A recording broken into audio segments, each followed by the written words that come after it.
Welcome again. So this is the third and last part of this topic on Gauss law. In this topic I am covering the variation of electric field with the distance in case of where we have applied Gauss law. So I have just written few things which we have already discussed. This is the expression for electric field due to a point charge, which is given by this expression. I am just writing it for the reference. And then we have discussed the electric field due to a charged spherical shell. At a point outside the shell, the electric field is given by this. So this expression simply says that electric field is proportional to 1 upon r square. The electric field varies inversely as the square of the distance of the point where we are willing to find out the electric field. This is the spherical shell having charge q and radius capital R.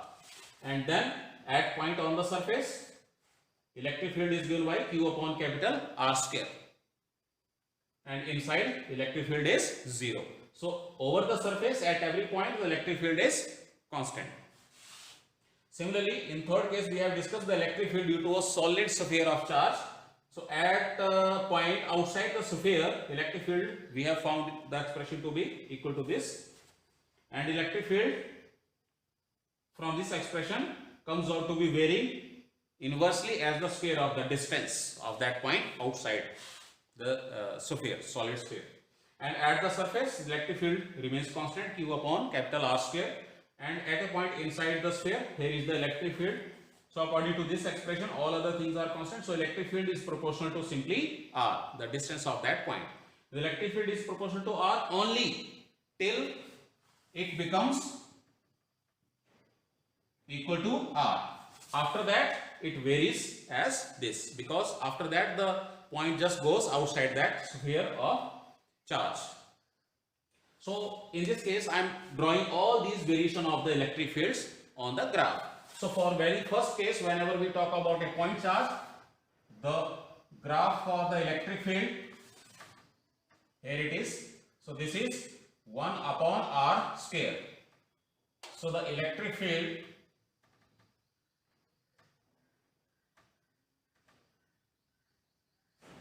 it varies directly from here also, it varies directly as 1 upon R square.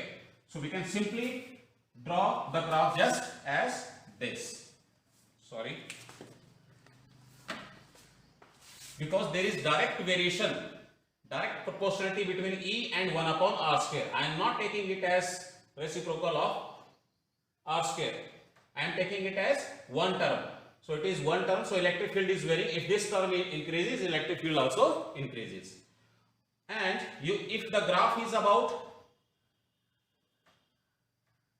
the variation of electric field with R, if the graph is between E and R, then of course the electric field goes on decreasing with the increase in R. So the graph will be just like this, because electric field varies electric field varies inversely as the square of the R. If it is only R here, then the graph would have been just like this, a straight line decreasing the electric field with increase in R. But because it is R square, the graph will be just like this. So electric field decreases sharply with increase in R. So that is the first graph. In second situation, there is a charged spherical shell. So I will draw the graph for all the three cases on the same graph. So from here, let me just drop it here. So this will be the graph if it is electric field is proportional to R, 1 upon R square. And this is for electric field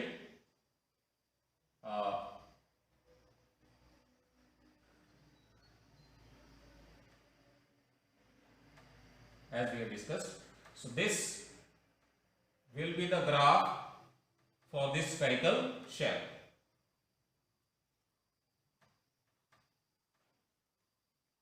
So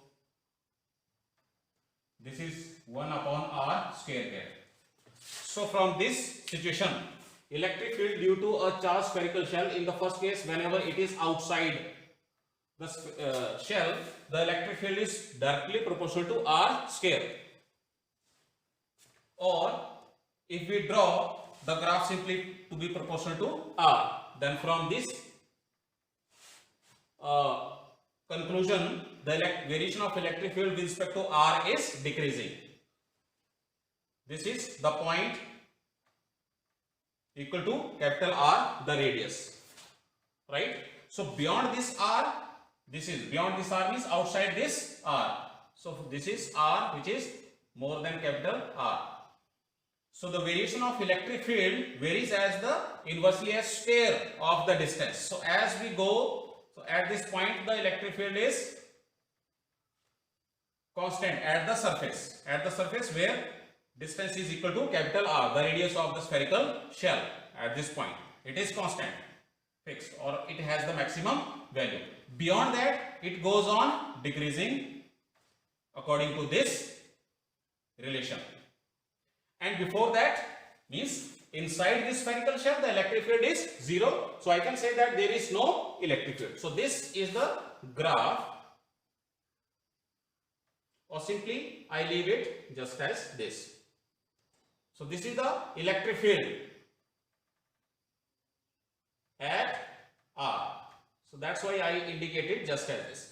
Beyond that, this is the expression: as R increases, electric field varies as inversely as the square of the distance. So this is the graph. So electric field decreases sharply. So this is the graph for this second situation. For the third situation, this is the graph. The electric field along the vertical and the quantity with which the variation we are drawing, we take along the horizontal. So first we take the point which is at the surface. So for at the surface the distance is equal to capital R, the radius of this sphere of charge. So at this point the electric field is, it has some certain value.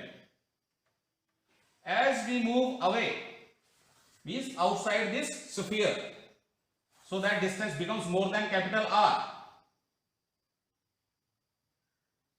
In that case, electric field varies as the inverse of the square of the radius, means of the Gaussian surface as the R. So electric field again it goes decreasing sharply with R. Right? And what before the R means inside the sphere. Inside the sphere electric field varies as directly as R up to this situation whenever R becomes equal to capital R. So variation of electric field is straight, means as the distance increases the distance increases, right? As the distance increases, the electric field also increases. It increases till R becomes equal to capital R, means at the surface the electric field is maximum, and then electric field again goes on decreasing. So this is for R more than capital R. This is for R equal to capital R, and this is for R less than R. So this is about the graphs in different situations where we have discussed the Gauss law. Thank you.